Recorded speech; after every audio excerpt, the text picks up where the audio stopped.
Hi friends, ನಮಸ್ಕಾರ. ಎಲ್ಲರಿಗೂ ದುರ್ಗಾ ಚಾನಲ್ಗೆ ಸ್ವಾಗತ. ಯಾರೆಲ್ಲ ನನ್ನ ಚಾನಲ್ನ ಸಬ್ಸ್ಕ್ರೈಬ್ ಮಾಡ್ಕೊಂಡಿಲ್ಲೋ ದಯವಿಟ್ಟು ಸಬ್ಸ್ಕ್ರೈಬ್ ಮಾಡಿಕೊಂಡು ಬೆಲ್ ಬಟನ್ ಕ್ಲಿಕ್ ಮಾಡಿರಿ. ನನ್ನ ಈ ಒಂದು ಯೂಟ್ಯೂಬ್ ಚಾನಲ್ ಕುಟುಂಬ ಭಾಳ ದೊಡ್ಡದಾಗ್ತಾ ಹೋಗ್ತಾಯಿದೆ. ನನಗೆ ಭಾಳ ಖುಷಿ ಆಗುವಂತೈತಿ. ಹಂಗೆ ಇವತ್ತು ಮೀಶೋದಿಂದ ತರಿಸಿರುವಂಥ ಒಂದೆರಡು ಪ್ರಾಡಕ್ಟನ್ನು ನಾನು ನಿಮ್ಮ ಜೊತೆಗೆ ಶೇರ್ ಮಾಡ್ಕೊತೀನಿ. ಯಾಕಂದ್ರೆ ಒಂದು ಒಳ್ಳೆ ಪ್ರಾಡಕ್ಟನ್ನು ತರಿಸಿದಾಗ ನಿಮ್ಮ ಜೊತೆಗೆ ಶೇರ್ ಮಾಡ್ಕೊಂಡ್ರೆ ನೀವು ಬೇಕಿದ್ರೆ ನೀವು ಅದನ್ನು ತರಿಸ್ಕೋಬೋದಲ್ಲ. ಅದಕ್ಕೋಸ್ಕರ ನಾನು ತೋರಿಸಿದ್ದೀನಿ. ಭಾಳ ದಿನ ಆಗಿತ್ತು ಇದನ್ನು ನಾನು ತರಿಸ್ಬೇಕು ಅಂತ ಹೇಳೋದು ಅನ್ನೋಕ್ಕಂತೂ ಕ್ಯೂರಿಯಾಸಿಟಿಗೆ ಆಗಲೇ ಪ್ಯಾಕನ್ನು ಓಪನ್ ಮಾಡಿ ಆಗೈತಿ. ಒಂದು ಬಳಸೋಕ್ಕೂ ತೊಗೊಂಡಿನಿ. ಇಲ್ಲಿ ನೋಡ್ರಿ,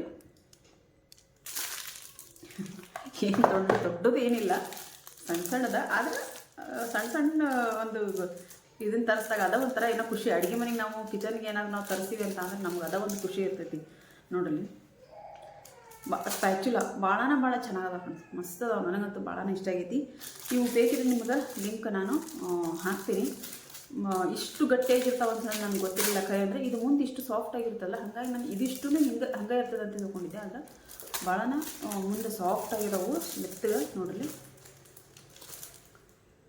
ಭಾಳ ಚೆನ್ನಾಗದವು. ಒಳ್ಳೆ ಗಟ್ಟಿ ಮುಟ್ಟ ಹಿಡಿಕಿ ಎಲ್ಲ ಒಳ್ಳೆ ಸೂಪರಾಗಿದಾವೆ. ಭಾಳ ಇಷ್ಟ ಆಗೈತೆ ನನಗಂತೂ. ಎರಡು ಸ್ಪ್ಯಾಚುಲ ಒಂದು ತರಿಸಿನಿ. ಆಮೇಲೆ ಇದ್ರ ಜೊತೆಗೆ ಇವು ಎರಡು ಬಂದವು. ಇವೆರಡು ಹುಕ್ ಕಳ್ಸ್ಯಾರವರು. ಈ ಹುಕ್ ನಾವು ನಿಜ ಹೇಳ್ಬೇಕಂದ್ರೆ ತೆಗ್ಯಾಕೆ ಬರೋಂಗಿಲ್ಲ ಅನ್ನಿಸ್ತೈತಿ. ಆದರೆ ಇದು ಓಪನ್ ಮಾಡೋಕೆ ಬರ್ತೈತಿ ನಮ್ಗೆ. ಇದಕ್ಕೆ ನಾನು ಗಮ್ ಹಚ್ಚಿ ಅಂಟಿಸ್ಬೇಕು ಅನ್ನೋ ಅಂದ್ಕೊಂಡೆ. ಅಷ್ಟು ಟ್ರಾನ್ಸ್ಪರೆಂಟ್ ಐತಿ ನೋಡ್ರಿ, ಅಷ್ಟು ಟ್ರಾನ್ಸ್ಪರೆಂಟ್ ಐತಿ. ಇದೇನೋ ಇದಕ್ಕೆ ಗಮ್ ಹಚ್ಚಿ ನಾವು ಹಚ್ಬೇಕು ಅಂದ್ಕೊಂಡಿದ್ದೆ. ನಾನು ಖರೆ ಅಂದ್ರೆ ಏನೋ ಪ್ರಯತ್ನ ಮಾಡಿದ್ದೀನಿ, ತೆಗೀಲೇಬೇಕು ನಾನು ಇರಬಹುದು ಬಹುಶಃ ಅಂತೇಳಂದು ನಾನು ತೆಗಿಯೋಕೆ ಪ್ರಯತ್ನ ಪಟ್ಟು. ನೋಡ್ರಿ, ಇದನ್ನ ತೆಗಿಬೋದು, ನಾವು ತೆಗೆದು ಅಂಟಿಸ್ಬೋದು ಈ ಪೇಪರನ್ನು. ಈ ರೀತಿ ಐತಿದು. ನಾನು ಇದು ಖರೆ ಅಂದ್ರೆ ಇದು ಇರೋದು ಗೊತ್ತಾಗಂಗೆ ಇಲ್ಲ ಇದ್ರೊಳಗೆ. ನಾವು ಗೊತ್ತಾಗದೇ ಇರೋರು ಗಮ್ ಹಚ್ಚಿ ಅಂಟಿಸಿದ್ರು ಅಂಟಿಸ್ಬೋದು ಖರೆ. ಹಂಗೆ ಅಷ್ಟು ಗೊತ್ತಾಗಂಗಿಲ್ಲ. ಅದಕ್ಕೋಸ್ಕರ ಭಾಳ ತೆಳ್ಳಗೈತಿ. ಹಂಗೇನಾದ್ರು ತರಿಸಿದ್ರೆ ಇದನ್ನು ನೀವು ತೆಗೆದು ಹಚ್ಕೋಬೋದು. ಮತ್ತು ಇವೆರಡು ಆಯ್ತು. ಇನ್ನೊಂದು ಈ ಮೇಜರ್ಮೆಂಟ್ ಕಪ್ ಅಂತ ತರಿಸಿದೆ. ಇವರು ಭಾಳ ಒಂಥರ ಚಂದದಾವು. ರೌಂಡ್ ಶೇಪಿಂದ ತರಿಸಿಲ್ಲ ನಾನು. ಇವನು ಮಾತ್ರ ಬಿಚ್ಚಿಲ್ಲ, ಹಂಗೆ ನೋಡಿ ಹಂಗೆ ಇರ್ತೀನಿ. ತರಿಸಿದೆ, ಆದರೆ ರೆಸಿಪಿನ ಹಾಕೋದು ಬಿಟ್ಬಿಟ್ಟಿನಿ. ನನಗೆ ಹಾಕ್ತೀನಿ ನೋಡ್ರಿ, ಎಷ್ಟು ಚೆನ್ನಾಗದಾವಲ್ಲ. ನನಗೇನೋ ಭಾಳ ಇಷ್ಟ ಆದವು ಖರೆ ಅಂದ್ರೆ ಎಲ್ಲ ಒಂದೇ ಥರ ಇರ್ತಾವಲ್ಲ, ಆ ರೀತಿ ಇರೋದಕ್ಕಿಂತ ಈ ರೀತಿ ಒಂದು ಇದೈತಿ. ಇದು ಕುಕ್ ಹಾಕಿಬಿಟ್ರೆ ನಾವು ಆರಾಮಾಗಿ ಬರ್ತೈತಿ. ಇಲ್ಲೇ ನೋಡಲಿ, ಇದು ತಕ್ಕೊಳಕ್ಕೂ ಹಂಗೆ ಇದೈತಿ. ಬೇಕಿದ್ರೆ ತರಿಸ್ಕೋಬೋದು. ಭಾಳ ಚೆನ್ನಾಗದಾವು ಪ್ರಾಡಕ್ಟ್ ಮಾತ್ರ. ನಾನು ಈ ರೀತಿ ಶೇಪ್ ಬೇಕು ಅಂತ ಹೇಳಿದ್ರೆ ತರಿಸ್ಕೊಂಡೆ. ನಾನು ಏನು ನೋಡಿರಿ, ಕಟ್ ಮಾಡಿದೆ, ತೆಗೆದು ತೋರಿಸ್ತೀನಿ. ಪುಟ್ಟದಾಗಿ ಭಾಳ ಕ್ವಾಲಿಟಿ ಭಾಳ ಚೆನ್ನಾಗದಾವು. ಅಂದ್ರೆ ತಿಕ್ಕಾಗಿ ದಪ್ಪನೂ ಅದಾವು ಕ್ವಾಲಿಟಿ. ನನಗೆ ಈ ಶೇಪ್ ಬೇಕು ಅಂತ ತರಿಸ್ಕೊಂಡೆ. ನೀವು ಬೇಕಿದ್ರೆ ರೌಂಡ್ ಶೇಪು ಬೇಕಿದ್ರೆ ಎಲ್ಲ ಕೆಲಬಹುದು. ನಾನು ನೋಡಿಲ್ಲ, ಈ ರೌಂಡ್ ಶೇಪ್ ಇರುವಂಥವು ಮತ್ತು ಎಗ್ ಶೇಪ್ ಇರುವಂಥದ್ದನ್ನೆಲ್ಲ ತರಿಸ್ಕೊಂಡಿನಿ. ನೋಡ್ರಿ, ಮೆಜರ್ಮೆಂಟ್ ಕಪ್ಪು ಇದ್ರ ಮೇಲೆ ಎಲ್ಲ ಇರ್ತಾವೆ. ಒಂದು ಕಪ್ಪು 250 ಮಿಲಿ ಈ ರೀತಿ ಇರ್ತಾವೆ. ನಮಗಿದು ಏನಾದರೂ ನಾವು ಮೆಜರ್ಮೆಂಟ್ ಹೇಳ್ಬೇಕಾದ್ರೆ ನಮಗೇನು ಇದು ಅನ್ಸಂಗಿಲ್ಲ. ಬೇರೆಯವರಿಗೆ ಅಳತಿ ಹೇಳ್ಬೇಕಾದ್ರೆ ನಮ್ಗೆ ಯಾವುದೇ ರೀತಿ ಟೆನ್ಷನ್ ಅನ್ಸಂಗಿಲ್ಲ. ಎಷ್ಟು ಹಾಕ್ಬೇಕು, ಎಷ್ಟು ಹೇಳಬೇಕು ಅಂತ ಹೇಳಿದ್ರೆ ನಮ್ಗೆ ಗೊಂದಲ ಇರೋಂಗಿಲ್ಲ. ಇದ್ರೊಳಗೆ ನೋಡ್ರಿ, ಮಿಲಿ ಸಹಿತ ಕೊಟ್ಟಾರ. ಮತ್ತು ನೋಡ್ರಿ 3/4 ಕಪ್ಪು ಈ ರೀತಿ ಎಲ್ಲ ಐತಿ. ನೀವು ಬೇಕಿದ್ರೆ ತರಿಸ್ಕೋಬೋದು. ಭಾಳ ಚೆನ್ನಾಗದಾವು, ಕ್ವಾಲಿಟಿನೂ ಅಷ್ಟೇ ಚೆನ್ನಾಗದಾವು. ಇನ್ನು ಆಮೇಲೆ 2 ಸ್ಪ್ಯಾಚುಲ ಒಂದು ಇದರಿಂದ ನಾನು ತರಿಸ್ಕೊಂಡಿನಿ. ಭಾಳ ದಿನ ಆಯ್ತು, ಇದನ್ನು ಒಂದು 8 ದಿನ ಆಯ್ತು ಆಗಲೇ ಬಂದು. ನನಗೆ ಇವನ್ನ ಶೇರ್ ಮಾಡ್ಕೋಬೇಕು ಅಂತ ಹೇಳಿ ತೆಗೆದಿರಲಿಲ್ಲ. ಇವತ್ತು ನಿಮ್ಮ ಜೊತೆಗೆ ಶೇರ್ ಮಾಡ್ಕೊಂಡಿನಿ. ಹಂಗೆ ಯಾರು ಬೇಕಿದ್ರೆ ಲಿಂಕ್ ಬೇಕಿದ್ರೆ ನಾನು ಡಿಸ್ಕ್ರಿಪ್ಷನ್ನಲ್ಲಿ ಹಾಕಿರ್ತೀನಿ. ಬೇಕಿದ್ರೆ ನಿಮ್ಮನ್ನು ತರಿಸ್ಕೋಬೋದು. ಹಂಗೆ ಇದಿಷ್ಟ ಆತು. ಈಗ ನಾನಿವತ್ತು ಒಂದು ರೆಸಿಪಿನ ತೊಗೊಂಬಂದಿನಿ ನಿಮಗೋಸ್ಕರ.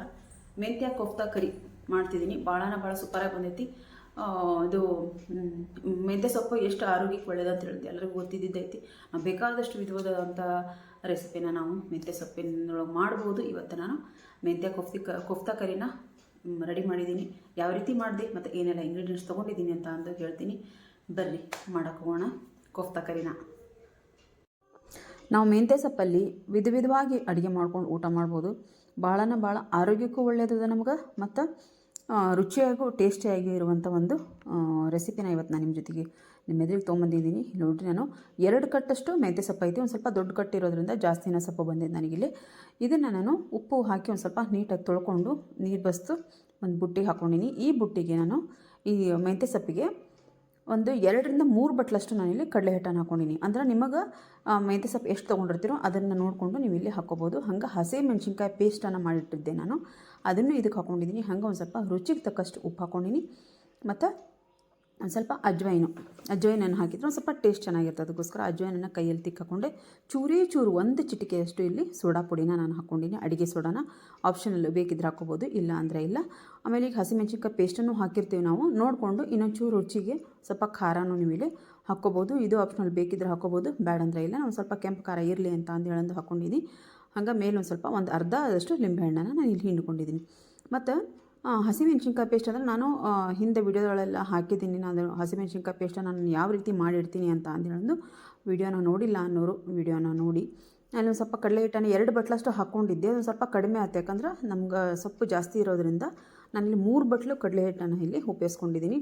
ಅಂದರೆ ಒಂದೊಂದು ಶೂಡು ದೊಡ್ಡವು ಇರ್ತಾವೆ, ಒಂದೊಂದು ಸಣ್ಣ ಇರ್ತಾವೆ ಕಟ್ಟು, ಮೆಂತ್ಯ ಸೊಪ್ಪಿನ ಕಟ್ಟು. ಹಾಗಾಗಿ ಎಷ್ಟು ಅದನ್ನು ಕಟ್ಟು ಎಷ್ಟಿರುತ್ತೋ ಅದನ್ನು ನೋಡಿಕೊಂಡು ನೀವು ಕಡಲೆ ಹಿಟ್ಟನ್ನು ಇಲ್ಲಿ ಹಾಕೋಬೇಕಾಗುತ್ತೆ. ಸ್ವಲ್ಪನೇ ನೀರು ಸಿಮ್ ಕೊಡ್ಕೊಂಡು ನಾನು ಇದನ್ನು ಕಲಿಸ್ಕೊತೀನಿ. ಅಂದ್ರೆ ನಮಗಿದು ಉಂಡೆ ಮಾಡೋಕ್ಕೆ ಬರಬೇಕು, ಆ ರೀತಿ ನಾವು ಇದನ್ನ ಕಲಿಸ್ಕೋಬೇಕಾಗತ್ತೆ. ನೋಡಿರಿ, ಒಂದು ಸ್ವಲ್ಪ ನಾನು ಇದನ್ನ ಒಂದು ಬಟ್ಲದಾಗಿ ಎತ್ತಿಟ್ಕೊಂಡ್ರೆ ಅದು ಲಾಸ್ಟಿಗೆ ನಮಗೆ ಬೇಕಾಗುತ್ತೆ. ಅದನ್ನು ನಾನು ನಿಮಗೆ ಹೇಳ್ತೀನಿ ಏನು ಮಾಡೋದು ಅಂತೇಳಂದು. ಒಂದು ಮುಷ್ಟಿಯಷ್ಟು ನಾನು ತೆಗೆದಿಟ್ಕೊಂಡೆ. ನೋಡಿರಿ, ಹಿಟ್ಟು ಒಂದು ಸ್ವಲ್ಪ ನಮ್ಗೆ ಕಡಿಮೆ ಆಗಿದ್ದಕ್ಕೆ ಇನ್ನೂ ಸ್ವಲ್ಪ ಹಿಟ್ಟು ಹಾಕ್ಕೊಂಡು ನಾನು ಇದನ್ನ ಕಲಿಸ್ಕೊಂಡು ಈ ರೀತಿ ಆದಮೇಲೆ ನಾವು ಒಂದು ಸ್ವಲ್ಪ ಎಣ್ಣೆ ಹಚ್ಚಿ ನಾವು ಏನು ಇದನ್ನ ಇಡೋ ಅವಶ್ಯಕತೆ ಇಲ್ಲ. ಹಾಗೆ ಹಿಂದ್ಗುಟ್ಟನ ನಾವು ಉಂಡಿನ ಮಾಡ್ಕೋಬೋದು. ನೀವು ರೌಂಡಾಗಿ ಆದರೂ ಮಾಡ್ಕೋಬೋದು, ಇಲ್ಲ ಈ ರೀತಿ ಉದ್ದದಕ್ಕಾದರೂ ಮಾಡ್ಕೋಬೋದು, ಇಲ್ಲ ನೀವು ಚೌಕಾಗಿಯೂ ನೀವು ಇದನ್ನ ತಟ್ಕೊಂಡು ಮಾಡ್ಕೋಬೋದು. ನಿಮ್ಗೆ ಯಾವ ರೀತಿ ಚೆನ್ನಾಗಿ ಅನಿಸುತ್ತೋ ಆ ರೀತಿ ನೀವು ಇಲ್ಲಿ ಮಾಡ್ಕೋಬೋದು. ನೋಡಿರಿ, ನಾನು ಈ ರೀತಿ ಒಂದು ಸ್ವಲ್ಪ ಉದ್ದದಕ್ಕಾಗಿ ನಾನು ಇದನ್ನ ತಟ್ಟಿ ಕೈಯಲ್ಲಿ ಸ್ವಲ್ಪ ಉದ್ದದಕ್ಕೆ ಮಾಡಿಕೊಂಡು ಈ ರೀತಿ ಇಟ್ಕೊಂಡಿನಿ. ಒಂದು ತೊಂಡೆಕಾಯಿ ಅಂತಾರಲ್ಲ ಅಷ್ಟು ಸೈಜ್ನಲ್ಲಿ ಮಾಡ್ಕೊಂಡಿನಿ. ನೋಡ್ರಿ, ಅಷ್ಟೂ ಮಾಡಿ ಇಟ್ಕೊಂಡಿನಿ. ಈ ಕಡೆ ನಾನು ಒಂದು ಕಡೆ ಎಣ್ಣೆ ಕಾಯ್ಕೆ ಇಟ್ಕೊಂಡಿದ್ದೆ. ಎಣ್ಣೆ ಚೆನ್ನಾಗಿ ಕಾದೈತಿ. ಇದಕ್ಕೆ ನಾನು ಇವಷ್ಟು ನಾನು ಮಾಡಿ ಇಟ್ಕೊಂಡಿರುವಂಥ ಈ ಮೆಂತ್ಯ ಸೊಪ್ಪಿನ ಕೋಫ್ತಾನ ಇದಕ್ಕೆ ಹಾಕಿ ಅದನ್ನ ಕರ್ಕೊತೀನಿ ನಾನು. ಈಗ ನಾನು ಎಣ್ಣೆನ ಯಾವುದಕ್ಕೆ ತೊಗೊಂಡೋಗ್ತೀನಿ ಅಂದರೆ 2ರಿಂದ 3 ಸ್ಪೂನಷ್ಟು ಎಣ್ಣೆನ ನಾನು ಒಗ್ಗರಣೆ ಹಾಕ್ಕೊಂಡೋಗ್ತೀನಿ. ಆ ಕಡೆ ಇಟ್ಕೊಂಡಿನಿ ಪಾತ್ರೆನ, ಬಾಣಲೆ ಇಟ್ಕೊಂಡಿದ್ದೆ ಒಂದು ಕಡೆ, ಈ ಕಡೆಯನ್ನು ಕರ್ಕೊಂಡೋಗ್ತೀನಿ. ಇದನ್ನು ನಾನು ನೋಡಲಿ ಒಂದೆರಡು ಆ ಕಡೆ ಈ ಕಡೆ ನಾವು ಹೊಳ್ಳಾಡ್ಸ್ಕೊತ ಒಂದು ಸ್ವಲ್ಪ ಕೆಳಗ ಮೇಲೆ ಚೆಂದಾಗಿ ಇದನ್ನು ನಾವು ಕರ್ಕೋಬೇಕಾಗತ್ತೆ. ಅಂದ್ರೆ ಫ್ರೈ ಮಾಡಿಕೊಂಡ್ರೆ ಇದು ಕ್ರಿಸ್ಪಿಯಾಗಿ ಬರ್ತಾವೆ ನಮಗೆ, ಯಾಕಂದ್ರೆ ನಾವು ಸೋಡಾ ಪುಡಿ ಹಾಕಿರ್ತೀವಲ್ಲ, ಕ್ರಿಸ್ಪಿಯಾಗಿ ಬರ್ತಾವೆ. ನಾವು ಇದು ಹಿಂಗೆ ತಿನ್ನೋಕೆ ಹೋದ್ರೆ ಏನಾಗತ್ತೆ, ಒಂದು ಸ್ವಲ್ಪ ಕಹಿ ಬರ್ತೈತೆ ನಮ್ಗೆ. ಆದ್ರೆ ಪಲ್ಯದಾಗ ಹಾಕಿದ್ರೆ ಮಾತ್ರ ಒಂಚೂರು ಕಹಿ ಇರೋಂಗಿಲ್ಲ, ಯಾಕಂದ್ರೆ ಮೆಂತ್ಯ ಸೊಪ್ಪು ಒಂದು ಸ್ವಲ್ಪ ಜಾಸ್ತಿನೇ ಇರೋದ್ರಿಂದ ಒಂದು ಸ್ವಲ್ಪ ಕಹಿ ಅನ್ನಿಸ್ತು. ಆದರೆ ಪಲ್ಯ ಮಾಡಿದಾಗ ಮಾತ್ರ ಸೂಪರಾಗಿ ಬಂದೈತೆ. ಟೇಸ್ಟ್ ಅಂತೂ ಎಷ್ಟು ಚೆನ್ನಾಗಿ ಬಂದೈತೆ ಅಂದ್ರೆ, ನೀವು ಬೇಕಿದ್ರೆ ಈ ರೆಸಿಪಿನ ಮಾಡಿ ನೋಡ್ರಿ ಮನ್ಯಾಗ, ನಿಮಗೆ ಗೊತ್ತಾಗುತ್ತೆ.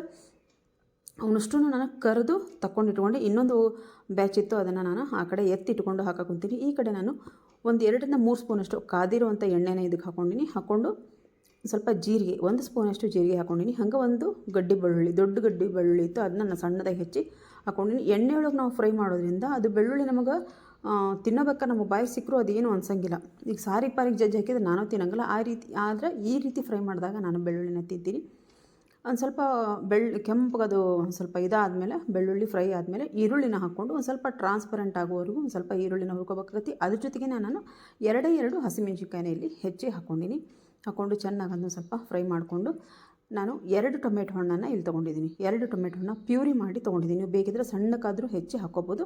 ಇಲ್ಲಿ ಚೂರು ಇದಕ್ಕೆ ರುಚಿಗೆ ಅಂತೇಳಿದು ಉಪ್ಪು ಹಾಕ್ಕೊಂಡಿನಿ. ಉಪ್ಪನ್ನು ನಾವು ಹಿಟ್ಟಿಗೂ ಹಾಕ್ಕೊಂಡಿರ್ತೀವಿ, ಒಂಚೂರು ನೋಡಿಕೊಂಡು ಹಾಕೋರಿ. ಚೂರು ಉಪ್ಪು ಹಾಕ್ಕೊಂಡು ಸ್ವಲ್ಪ ಖಾರ, ನಿಮಗೆ ಎಷ್ಟು ಬೇಕೋ ಅಷ್ಟು ಖಾರ, ಅಂದರೆ ಒಗ್ಗರಣೆ ಸಪ್ಪಾಗಿ ಬರೋದಲ್ಲ, ಅದಕ್ಕೋಸ್ಕರ ಒಂದು ಸ್ವಲ್ಪ ಉಪ್ಪು ಮತ್ತು ಖಾರನೂ ಇಲ್ಲಿ ನಾನು ತೊಗೊಂಡಿದ್ದೀನಿ. ಹಂಗೆ ಒಂದು ಸ್ವಲ್ಪ ಧನಿಯಾ ಪೌಡ್ರು ಮತ್ತು ಗರಂ ಮಸಾಲ ಪೌಡ್ರು, ಅರಿಶಿನ ಪುಡಿ, ಇಷ್ಟನ್ನು ಇದಕ್ಕೆ ನಾನು ಹಾಕ್ಕೊಂಡು ಚೆನ್ನಾಗಿದ್ದನ್ನ ಮತ್ತೆ ನಾನು ಫ್ರೈ ಮಾಡ್ಕೊತೀನಿ. ಒಂದು ಸ್ವಲ್ಪ ಎಣ್ಣೆ ಬಿಟ್ಟು ಬರಬೇಕಿದು, ಅಲ್ಲಿವರೆಗೂ ನಾನು ಸ್ವಲ್ಪ ಇದನ್ನ ನೋಡ್ರಿ ಈ ರೀತಿ ಫ್ರೈ ಮಾಡಿಕೊಂಡೆ. ಒಂದು 2 ನಿಮಿಷ ಅಂತೂ ಪೂರ್ತಿಯಾಗಿ ನಾನು ಇದನ್ನ ಫ್ರೈ ಮಾಡ್ಕೊಂಡಿನಿ. ನಾನು ಭಾಳ ದಿನ ಆಗಿತ್ತು ಈ ರೆಸಿಪಿಗಳನ್ನು ಹಾಕದೆ. ಮೊದಲಿಗೆಲ್ಲ ರೆಸಿಪಿ ವಿಡಿಯೋನ ನಾನು ಹಾಕ್ತಾ ಬರ್ತಿದ್ದೆ, ಏನೋ ಒಂಥರ ಮಿಸ್ ಅನ್ನಿಸ್ತಿತ್ತು ನನಗೆ. ಅದಕ್ಕೋಸ್ಕರ ಇದನ್ನ ನೋಡಿದೆ, ಟ್ರೈ ಮಾಡಿ ನೋಡಿದೆ. ಭಾಳ ಚೆನ್ನಾಗಿ ಬಂದೈತಿ. ಹಂಗಾರೆ ನನ್ನ ವ್ಯೂವರ್ಸ್ ಜೊತೆಗೆ ನಾನು ಇದನ್ನ ಹಂಚ್ಕೊಂಡ್ರಾತು ಅಂತೇಳಂದು ನಾನು ಇವತ್ತು ಈ ರೆಸಿಪಿನ ಮಾಡಿ ತೋರಿಸಿದ್ದೀನಿ. ಭಾಳನೇ ಚೆನ್ನಾಗಿ ಬಂದಿದೆ ಫ್ರೆಂಡ್ಸ್. ಇದನ್ನ ನೀವು ಟ್ರೈ ಮಾಡ್ಬೋದು. ಮತ್ತು ನಾನಿಲ್ಲಿ ಒಂದು ಸ್ವಲ್ಪ ಕಡಲೆ ಹಿಟ್ಟಿಗೆ, ಅದೇನು ನಾನು ಬುಟ್ಟಿ ಇಟ್ಟಿದ್ನಲ್ಲ, ಏನು ಕಡಲೆ ಹಿಟ್ಟು ಕಲಿಸ್ಕೊಂಡಿರೋದು, ಅದಕ್ಕೆ ಒಂದು ಸ್ವಲ್ಪ ನೀರು ಹಾಕಿಟ್ಟಿದ್ದೆ. ಈಗ ನಾವು ಇದಕ್ಕೆ ಹಂಗೆ ಬರೀ ನೀರನ್ನು ಹಾಕೋಬೋದು. ಹಾಕೊಂಡ್ರೆ ಏನಾಗುತ್ತೆ, ನಮ್ಮದು ಗ್ರೇವಿ ತೆಳ್ಳಗಾಗ್ಬಿಡ್ತೈತಿ. ಅದ್ರ ಸಂಬಂಧ ಹಿಟ್ಟಿರುವಂಥ ಬುಟ್ಟಿಗೆ ಒಂದು ಸ್ವಲ್ಪ ನೀರು ಹಾಕಿಟ್ಕೊಂಡಿದ್ದೆ. ಅದನ್ನ ಚೆನ್ನಾಗಿ ಬುಟ್ಟಿನೆಲ್ಲ ಕ್ಲೀನಾಗಿ ತೊಳ್ಕೊಂಡು ಇದಕ್ಕೆ ಹಾಕಿ ನಾನು ಮೇಲೆ ಒಂದು ಸ್ವಲ್ಪ ಇನ್ನೂ ಮಿಕ್ಸಿ ಒಳಗೆ ನಾವು ಹಸಿಮೆಣ್ಸಿನ್ಕಾಯಿ ಟೊಮೆಟೊ ಹಣ್ಣನ್ನು ಪೇಸ್ಟ್ ಮಾಡಿ ಇಟ್ಕೊಂಡಿದ್ದೆನಲ್ಲ ಅದಕ್ಕೂ ಒಂದು ಸ್ವಲ್ಪ ನೀರು ಹಾಕಿ ಇದಕ್ಕೆ ಹಾಕ್ಕೊಂಡಿನಿ. ಇದು ಕಡಲೆ ಹಿಟ್ಟು ಹಾಕಿರೋದ್ರಿಂದ ಒಂದು ಸ್ವಲ್ಪ ಗಟ್ಟಿ ಬರ್ತೈತಿ. ಅದಕ್ಕೋಸ್ಕರ ಇನ್ನೂ ಸ್ವಲ್ಪ ನೀವು ನೀರು ಇದಕ್ಕೆ ಹಾಕ್ಕೋಬೋದು. ನಾನು ಮತ್ತೆ ಇಲ್ಲಿ ಇನ್ನೂ ಒಂದು ಏನು ಹಾಕಿದೆ ಅಂದ್ರೆ ಮೆಂತ್ಯ ಸೊಪ್ಪು ಮತ್ತು ಕಡಲೆ ಹಿಟ್ಟು ಎಲ್ಲ ನಾನು ಉಪ್ಪು, ಖಾರ, ಗರಂ ಮಸಾಲೆ ಎಲ್ಲ ಹಾಕಿ ಕಲಸಿದ್ದಿತ್ತಲ್ಲ ಅದನ್ನು ಸ್ವಲ್ಪ ತೆಗೆದಿಟ್ಕೊಂಡಿದ್ದೆ. ಅದನ್ನು ನಾನು ಇದಕ್ಕೆ ಹಾಕ್ಕೊಂಡಿನಿ. ಹಾಕ್ಕೊಂಡು ನಿಮ್ಗೆ ಎಷ್ಟು ಬೇಕೋ ಅಷ್ಟು ನೀರು, ತೀರಾ ಒಂದು ಸ್ವಲ್ಪ ತೆಳ್ಳಗೆ ಬೇಕನ್ನೋರು ಒಂದು ಸ್ವಲ್ಪ ನೀರು ಹಾಕ್ಕೋಬೋದು. ಇನ್ನೂ ಗಟ್ಟಿ ಬೇಕು ಗ್ರೇವಿ ಅನ್ನೋರು ಜಾಸ್ತಿ ನೀರು ಹಾಕದೇನೆ ನಾವು ಇದನ್ನ ಕುದಿಸ್ಕೋಬೋದು. ನೋಡಿರಿ ಇನ್ನೊಂದು ಚೂರು ನಾನಿಲ್ಲಿ ಉಪ್ಪು ನೋಡಿದೆ ಒಂದು ಸ್ವಲ್ಪ ಕಡಿಮೆ ಆಗಿತ್ತು ಉಪ್ಪು, ಹಾಗಾಗಿ ಇನ್ನೊಂದು ಚೂರು ಉಪ್ಪು ಹಾಕ್ಕೊಂಡಿನಿ.